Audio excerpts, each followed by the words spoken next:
Hello and welcome to another Zepto Connect virtual fireside chat. My name's David Martin and I lead the sales team here at Zepto, and I'll be your host today. Thanks so much for joining what should be a robust conversation about our inaugural Zepto PayTo Index. Before we start, I'd like to acknowledge the traditional owners of the land. I'm here in Sydney, the Gadigal people of the Eora Nation, and I pay my respects to elders both past and present.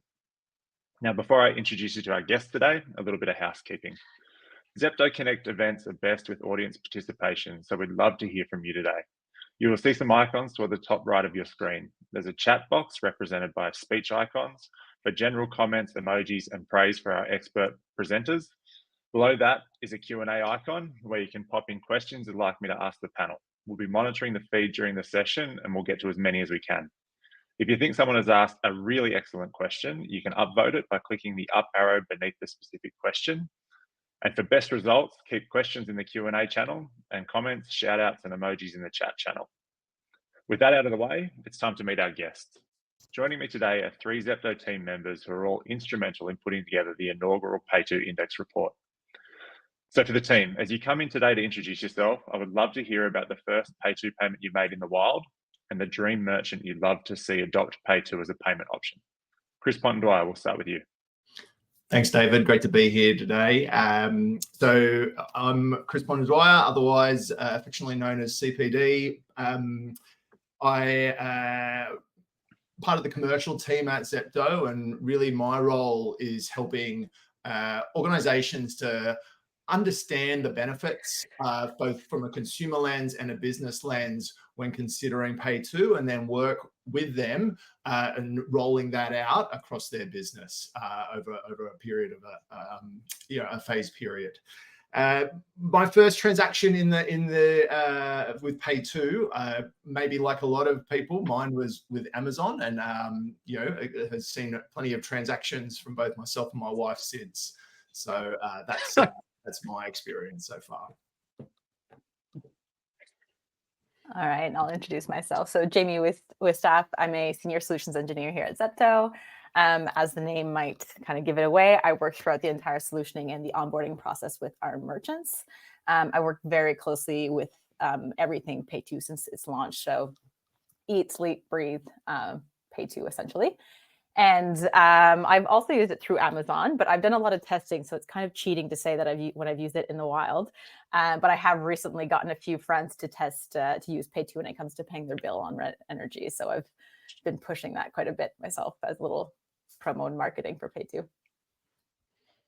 After you, Chris. Amazing. And giving it away, I also have done an Amazon transaction as well. But I'm Chris. I'm one of the co-founders and a president here at Zepto.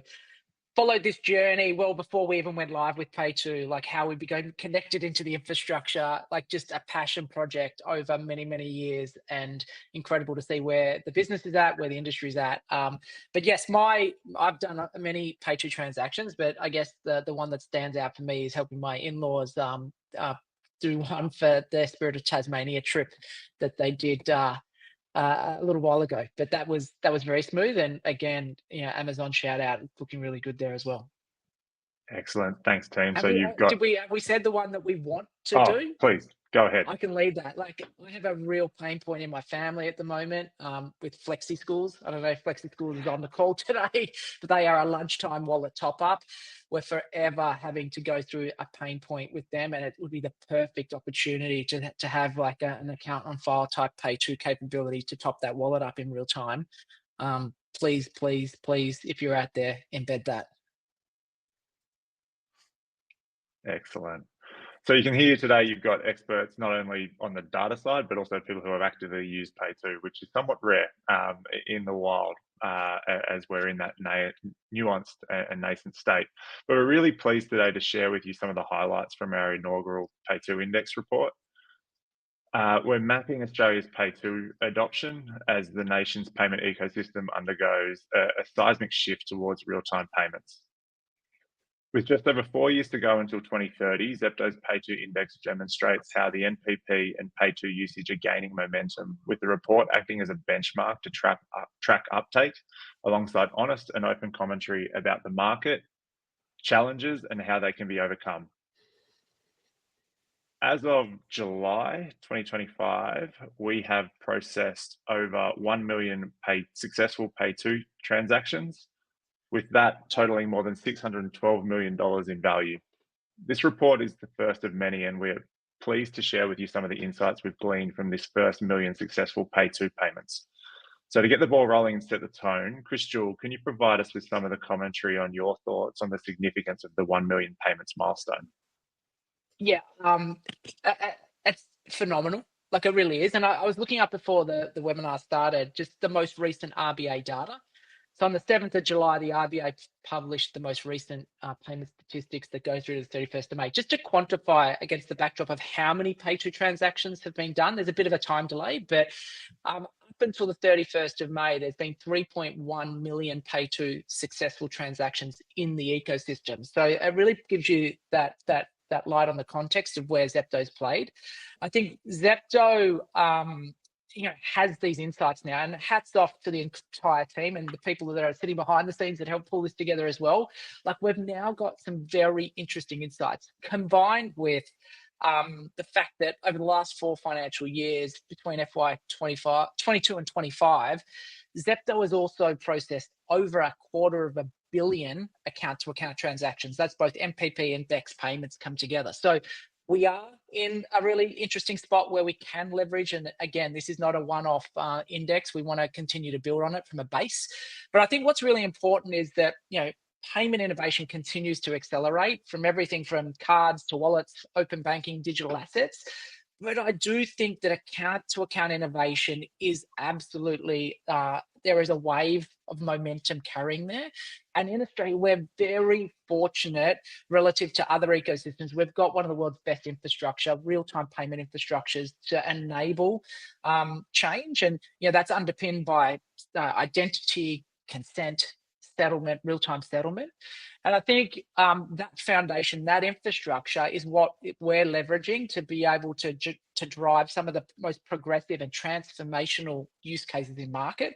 And again, those million transactions have sat across, call it 16 or 17 different industry verticals, from utilities, superannuation, payroll, treasury, education, prop tech, e-commerce, and more. And I think all of us have, there's probably a lot of people here this morning that are still working their way through some of the RBA's announcements and equally the A2A vision, or the account to account vision.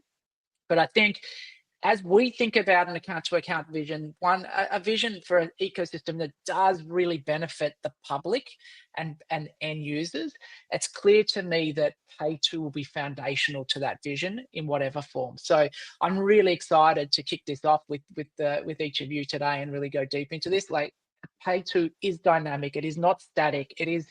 It's very valuable for use cases to drive that customer experience. I'll stop there, David. Otherwise, I'm going to just keep talking and talking. But I am passionate about this. It's been a long time coming, and I'm super proud of what we've built together and how we can engage with many of the people on the webinar today. Absolutely. And we're going to run a quick poll in the chat to see who in the audience is an early adopter. So please feel free to engage and jump in there. While that's going on, CPD, I'd love to ask you, based on our data, what signals show that PayTo is maturing and gaining trust from both businesses and consumers? Yeah, for sure. So I think there's a number of lenses to look at how PayTo has evolved and how it's maturing. I look at it across availability, awareness, adoption, and in the future advocacy. But if I touch on availability, so is the infrastructure there to be able to use PayTo? 12 months ago, or 18 months ago, we saw the all big 4 banks going live with PayTo being available in consumer or retail bank accounts. And so that sits at 95% availability today. On business bank accounts, you have 40% availability on the last numbers we've seen, but with a view that will reach 70% and beyond at the back half of this year. So that's on the payer side, and the ability to authorize and accept a PayTo mandate. On the initiation side, you now see most of the big banks with PayTo being available to their merchants. You see most PSPs now being in market with PayTo available as part of their tech stack, so merchants can make the decision of whether they can adopt it and switch it on or not. So availability is a good story, at least on the consumer side. Business banks coming soon. The awareness piece, if I reflect on my own conversations with different organizations in market, you've really seen a step change in the type of conversation that we're having, where 12 months ago, you're very much educating organizations on what is PayTo, how does it work? And now today, there's a very different tone in the room in those conversations, where organizations are really critically thinking about the use case that they apply PayTo, what's the value that they're going to unlock, how do they start to build business cases off this, and then what's the prioritization in their roadmap. So really exciting to see that mature and progress as businesses look to adopt PayTo. Consumer awareness, look, I think most of us know that that's still lacking. If I'm at a barbecue on the weekend and I bring up PayTo, the conversation quickly moves on.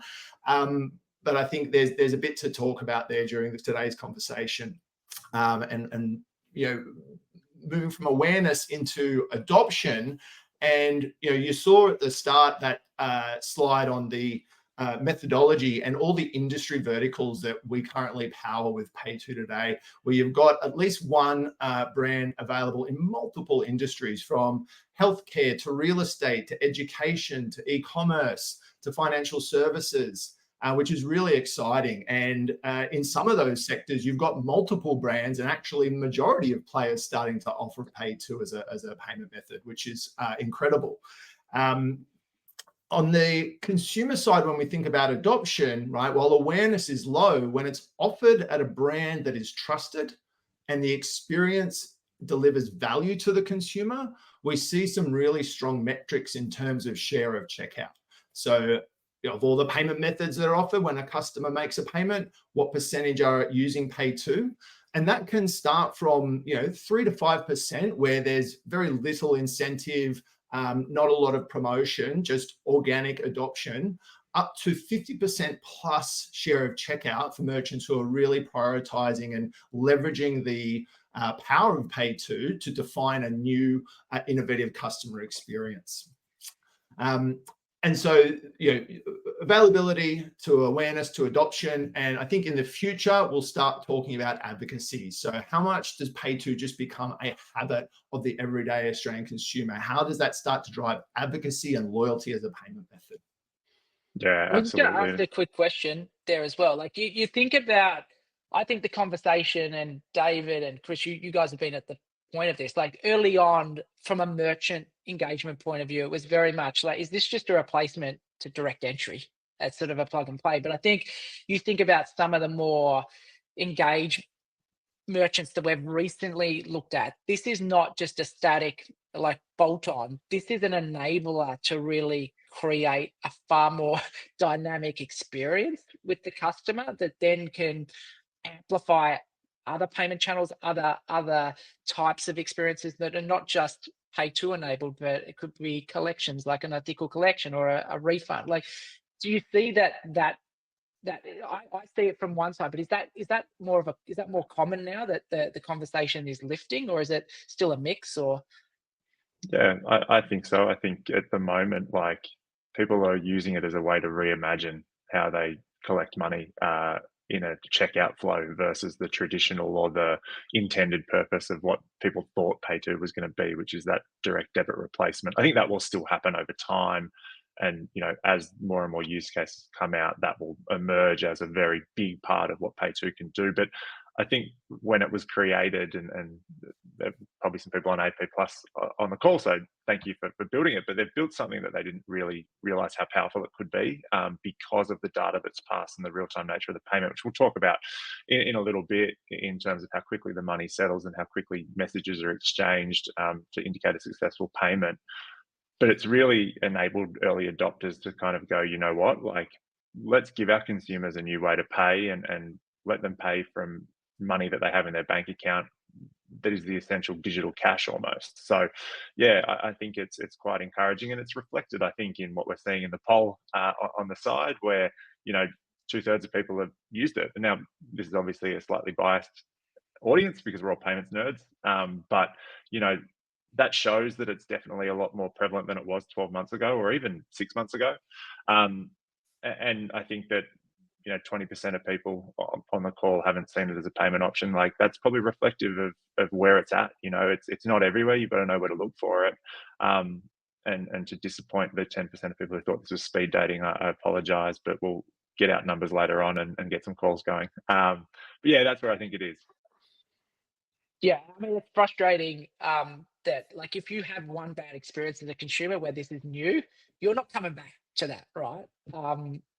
Yeah. So, like, that's a missed opportunity there, and one that I'm slightly nervous about. Like, when you see, that sample size come through, it's frustrating.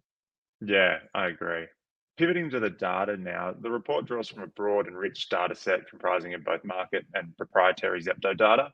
Mhm. Jamie, I was wondering if you could walk us through how the data was collected and what makes it unique.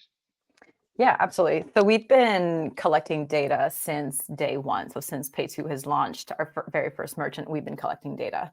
And it's really interesting to see how it's changed over time and how we even review and look at the data itself and how we actually decide what we want to look at and how we want to review it. But essentially, at the very beginning, our focus was essentially also how many PayTo agreements are being initiated, how many are being authorized, and how many payments are being initiated, and how many of those are being settled. It's really exciting, right? Like, our first few agreements, I remember the excitement out of that. But as it's changed, as we've seen more and more use cases, different verticals, different industries, that requirement has changed quite a bit. So while we've always collected the same data, the way we review it is completely different. So now we're looking at it on a completely different scale from both the macro and the micro level, right? So if we're taking the broader picture, we're looking at, okay, so per merchant, what industry does that fall into? What vertical, what use cases is that one industry in? So we can have many use cases within the one industry, right? So whether that's a one-time e-commerce payment, whether that's recurring, whether that's automated payments, and really understanding, okay, now from there, let's take a layer deeper. Let's see what's actually happening. Who are the payers from just from a market standpoint? And then also looking at who are they banking with? So understanding, especially depending on the use case, if they're banking with one of the big four, how long is it taking them to authorize that agreement? Or then realizing from that data that maybe 60% are authorizing, but what's happening to the other 40%?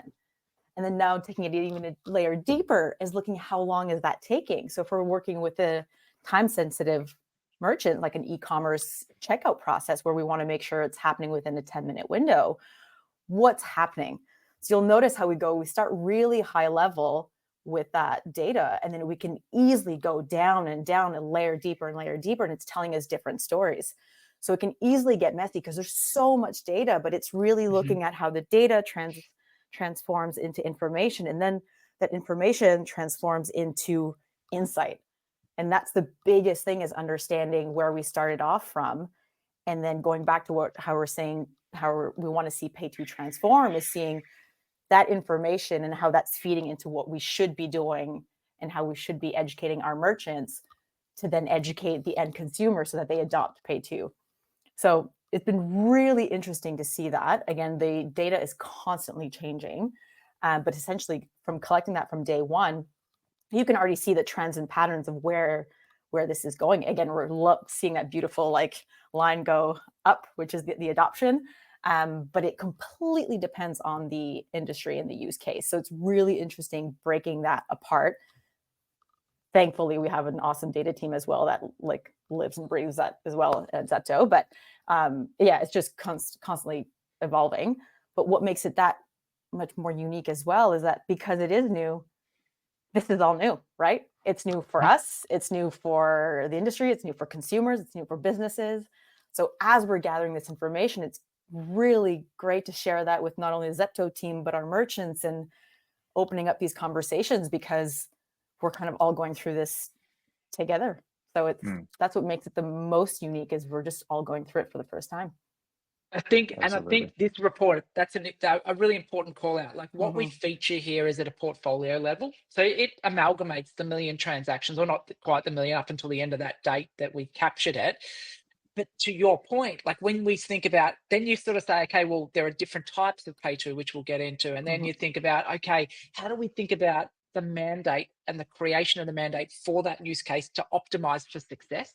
Like, what are we seeing has the greatest level of success against the backdrop? And it's like a Pandora's box at the moment, one that we're super excited about. But I 100% echo what you just said. Like in the beginning, it was like a static approach to data. We were like, okay, how does this look? But what we soon saw was that if we're really going to win here and we're going to drive greater value for our partners, our merchants, and this product, it goes a lot deeper. The use case, the application, the industry vertical, the outcome that we're trying to achieve can be very much influenced through the success of what we're seeing at the moment, which again, like this is now come and gone. I can't wait till the next 6 months comes out for the next version 2 or whatever we're calling it, chapter 2 of this index report, to see it contrasting against this base case of what we're learning from the data to influence change and positive outcomes.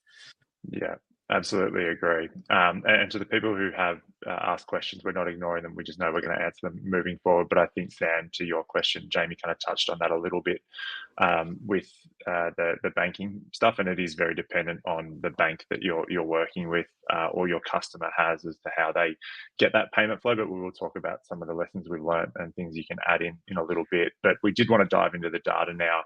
And to start things off, I wanted to focus on settlement rates. The headline settlement rate for a PayTo transaction we see is 93%, but when you remove failures for insufficient funds, it sits at 99%, which is quite high. CPD, I was wondering if you could add some color to those figures and more detail on what we're seeing across our portfolio. Yeah, definitely. And I think as a headline number, that's given, I suppose, where PayTo's at in its evolution, we feel really positive about that number. But as a payments company, we obsess over driving improvements to that number, right? And to what Jamie was talking about with regards to the data, there is a lot of nuance once you start to unpack it of what's driving those numbers, right? And so while this sits across our entire ecosystem, there is variability based on the merchant, based on the transaction value, based on the debtor bank, the payer's bank, and all of these are factors that need to be considered when a merchant is rolling out PayTo. This is such a critical number. The payment needs to work and it needs to settle, and getting beneath the data and making sure we're designing the flow, designing the user experience, structuring the agreement, all in ways that are going to drive uplift to this number is such a critical part. But it's a positive number, but there is detail beneath that is important to understand, that has differences depending on the business and industry. Yeah, thanks, CPD. Jamie, you work really closely with our merchants to build out solutions and PayTo use cases. I'm keen to get your thoughts on the types of use cases we're seeing live today and what we're deriving from them about PayTo as a new payment mechanism. Yeah, absolutely. So one thing that's really, I'm going to keep saying that everything is really exciting, but if we look back to when we started versus where we are today, I would almost break it down into very general, but 3 major use cases, right? We started off with the one-time payment. So essentially that one-time agreement, one-time payment scenario. We saw that with Spirit of Tasmania. So essentially a concept where it's more of an e-commerce use case. We saw at the very beginning, it was, an easier integration. There's less to consider from a technical standpoint, and also just less to consider when it comes to happy path, unhappy path, and even business operations standpoint. So it's a really good way of getting into the market and getting into PayTo for those early adopters. And you see that in our data as well. So you'll notice a lot of the data from agreements to payments, and the ratio between them lines up with that hypothesis from that phase 1.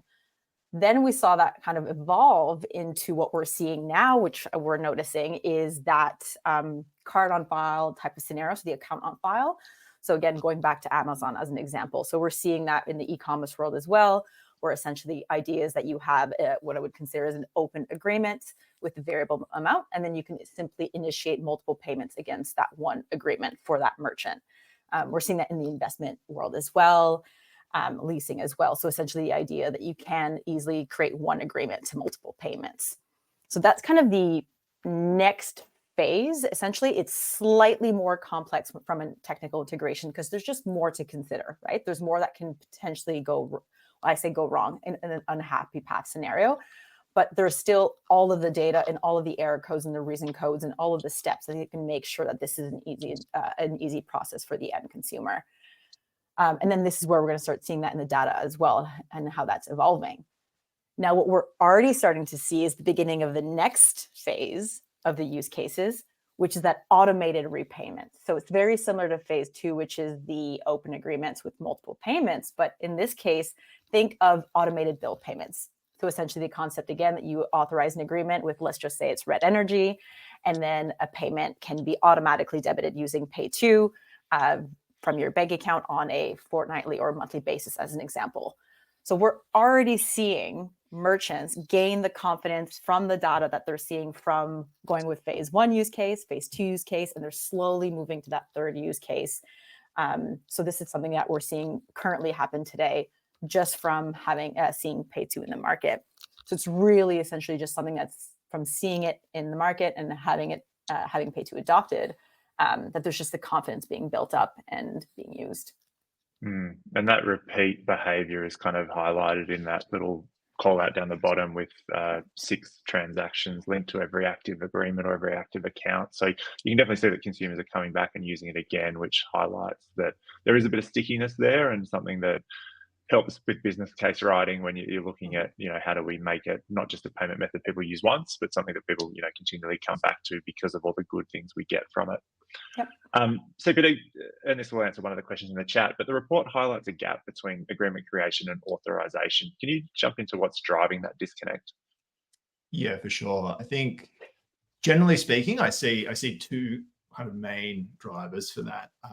One is the bank user experience to go and find and authorize an agreement, and then the other is the consumer awareness and understanding.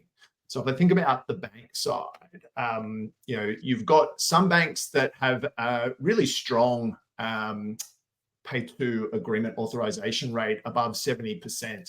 In that experience, the customer is receiving a push notification from their mobile app. When they click that push notification, it lands them directly into their app on the PayTo agreement, where there are really clear outline of the structure and content of that agreement that can easily and readily be authorized if the consumer chooses to. That is probably a best-in-class experience, what we see today.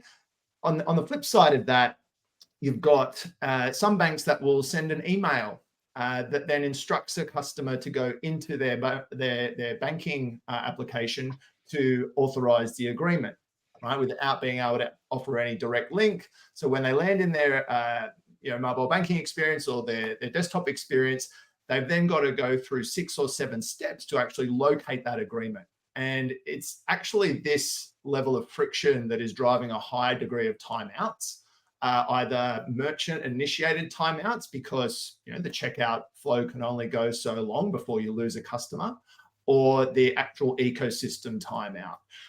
And that's really a big challenge, but also a big opportunity to improve the overall experience of PayTo across the ecosystem. The other bit is around just the consumer awareness understanding. That kind of ties into the user experience, but I suppose goes a layer deeper where, the consumer needs to be super clear on what they're authorizing in their banking app from a payment perspective. And we'll go into this a little bit later when we unpack some of the detail around the insights relating to specific use cases. But where you've got an agreement that has an amount that reflects the basket value of your, at the e-commerce checkout, then it's really clear and you've got a high degree of confidence that I'm authorizing that value. But when you've got a basket amount that is one number and an agreement amount that is another number, right? All part of the design and purpose of which PayTo have been designed for and structured.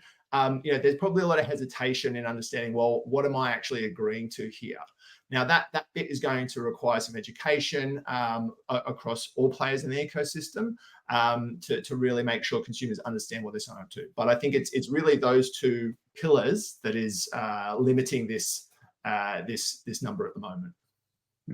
I'll jump in there as well and just add on what CPD said. Don't forget, this is the first 18 months through to April, and we had other things that influenced that, like you had certain banks not having PayTo authorization live in app, so you had to go into the bank, and so things that influenced. I think and the beauty of the index, and again, I'd encourage anyone who's on the call today that wants to go deeper, we can get into way more detail of how we see it, like the recent trends. Like if you look at authorization, we've had some incredible success leveraging the early data challenges with how do we educate consumers as part of the experience. So at checkout, embedding some more able to basically identify which bank they're with and be able to educate them at checkout as to where to find it.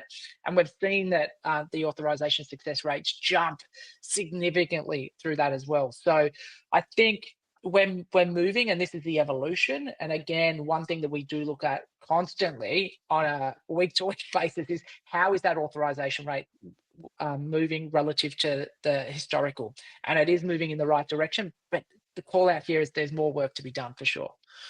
Yeah, definitely.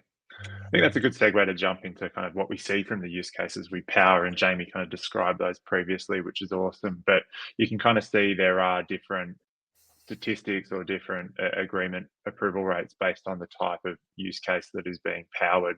So CPD, we'll start with you. What are we learning from this data in terms of early consumer adoption and how customers are using PayTo, and if they're using it again or where they're using it again? Yeah, awesome. Maybe there's a few different charts on this, so maybe just to orient everyone to what we're seeing. If you start on the top left with the pie chart and the agreement type split, I think this is really interesting insight. So this looks at what are the most commonly adopted use cases in market today, and you've got those three use cases, which we're calling account on file, which is, I'm storing I'm saving a PayTo agreement for future payments, versus a one-off agreement for a single transaction where the agreement is used just for that one time, versus recurring payments, which is your subscription or gym membership that everyone likes to talk about with regards to PayTo. What's interesting here is that the overwhelming majority of use cases is account on file. Then the second most is one time. And actually the lowest adoption is recurring agreements, which I would dare say was the entire genesis of PayTo was around replacing everyone thinks about a replacement of direct debit, but actually, and at this point, at least in its journey, that's the least common use case that it's been applied to. So I was just going to say that because that's not inconsistent, because we always said this will be so flexible, it's dynamic, it's not static. And I think we went into this thinking, okay, our awareness of what sort of was possible when it came to PayTo was in many ways anchored to what had been possible.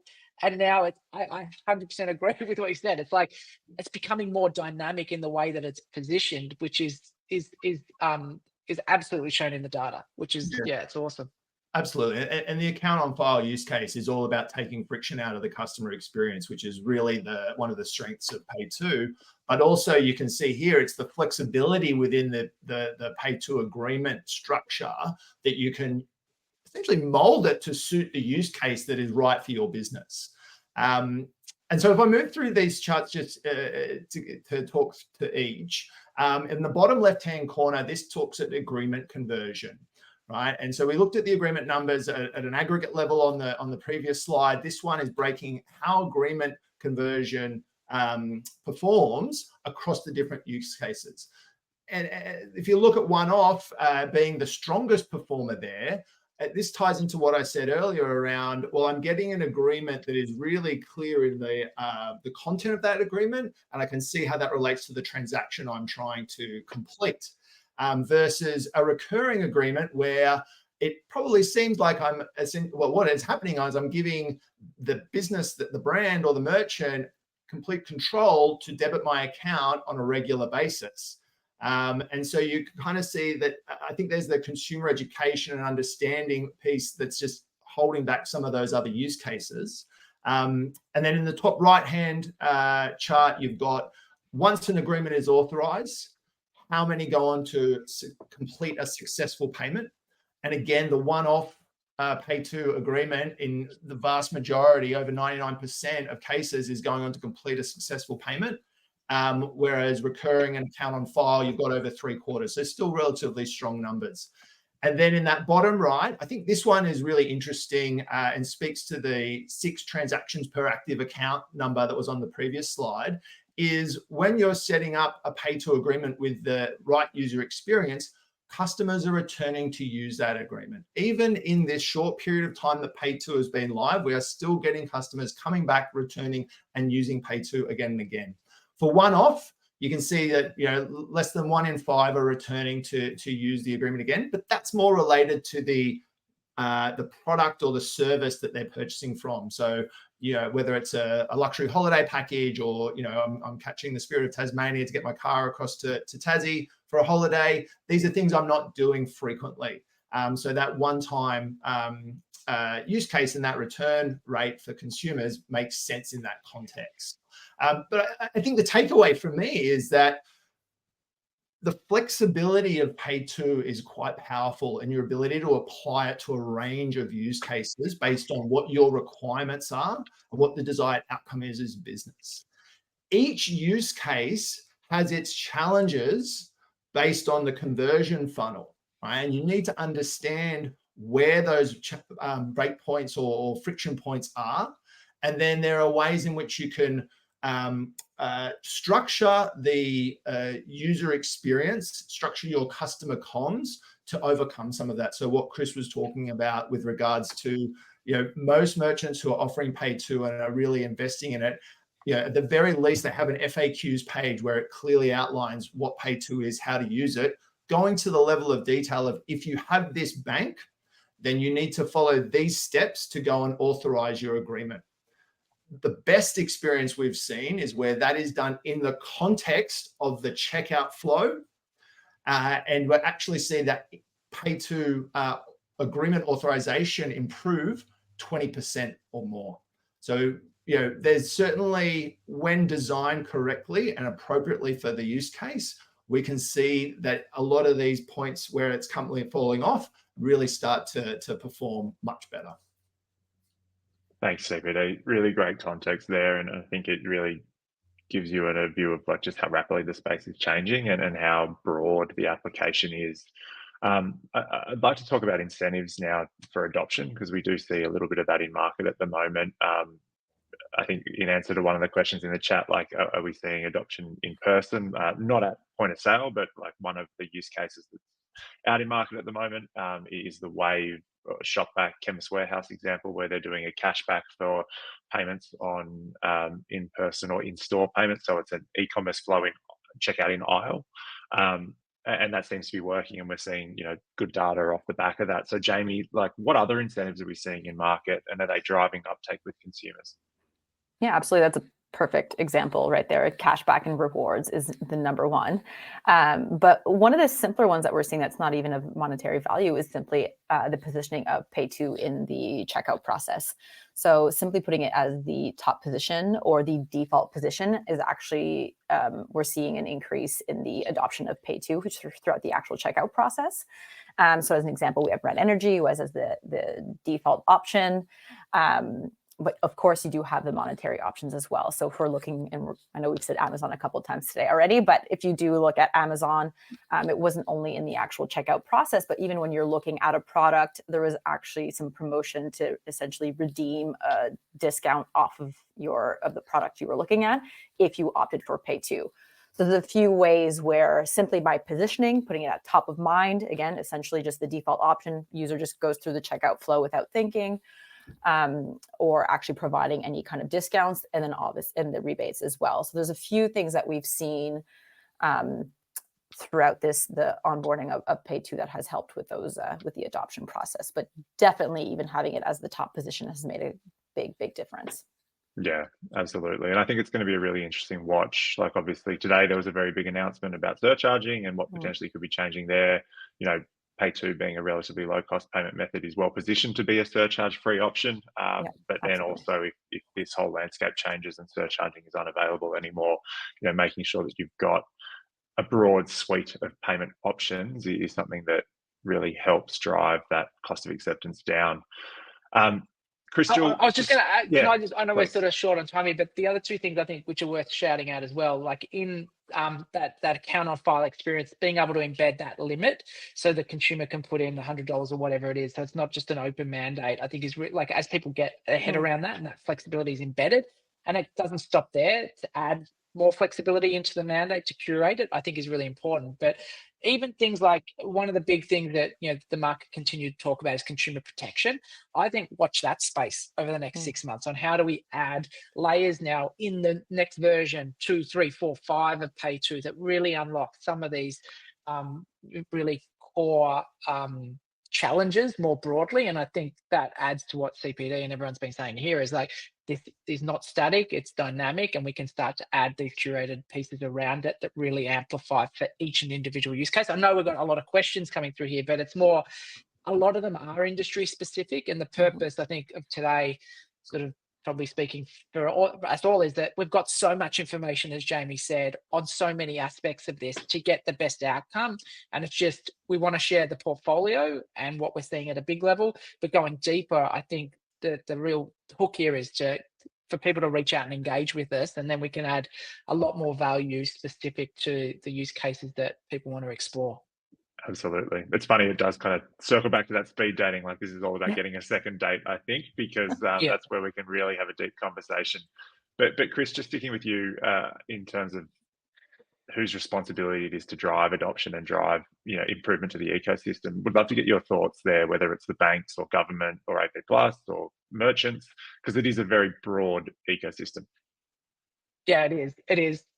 I think, look, it's on all of us. I mean, I've been quite focused on really driving it with every opportunity I have, like greater procurement by the public sector to really endorse not just PayTo but MPP more broadly as a bona fide payment channel, and one that can raise the profile and greater awareness. But we're also not asleep at the wheel at Zepto. Like, we're not hard selling our partnership model. We understand the complexity of what it looks like on so many levels, and I think there's a lot of value through us being greater advocates, but also showing the fact we've got a blueprint now on what we can do. And Jamie, you run point on that. So I do think the government has a role to play, but we've just got to stay focused on this. Like, it's not a, we genuinely, passionately believe in what we're building here. And our vision at Zepto is that there is a better way to pay.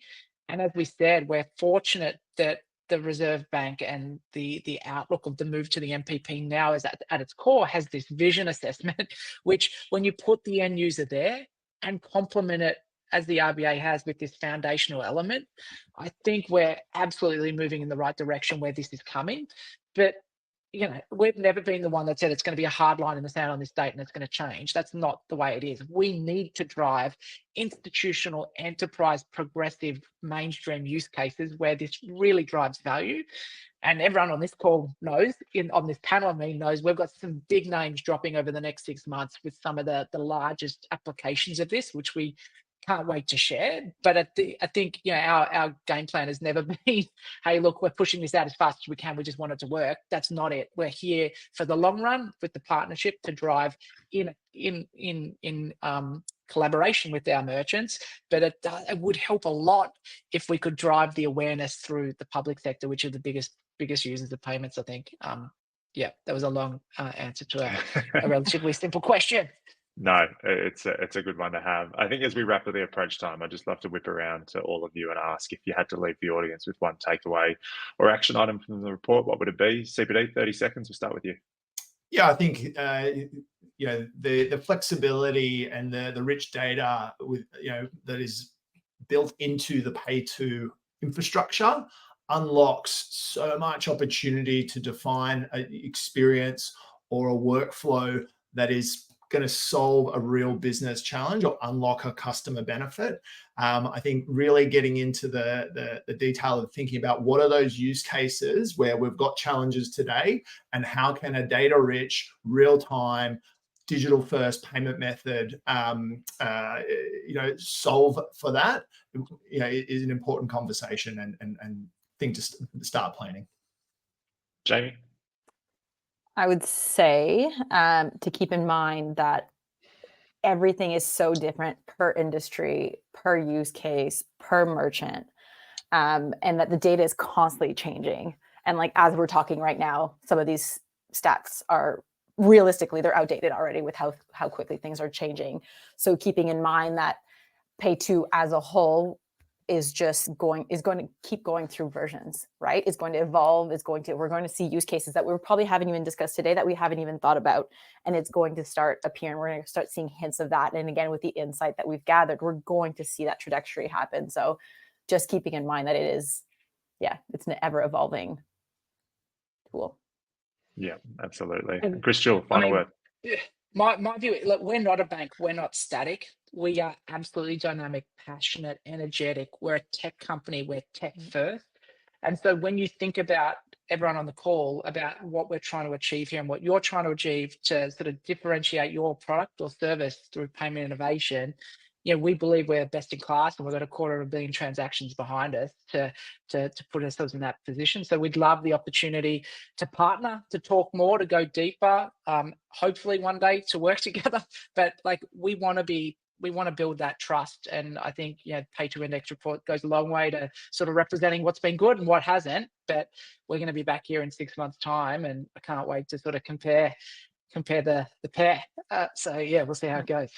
Absolutely. Thank you so much, team. And thank you, everyone, for joining us today. If you're interested in exploring the findings in more detail, or would like to understand what PayTo could mean for your business specifically, we'd be very happy to arrange a one-on-one session to share the full contents of the report. Just let us know. We're here to help if you'd like to dive deeper or share insights with your wider team. This is the first in an ongoing series of PayTo Index reports. We are committed to continuing to look under the hood of what's really happening with PayTo adoption and usage, and sharing that data and insights with you as the landscape evolves. Thanks again for your time today. We really appreciate it, and we look forward to continuing the conversation.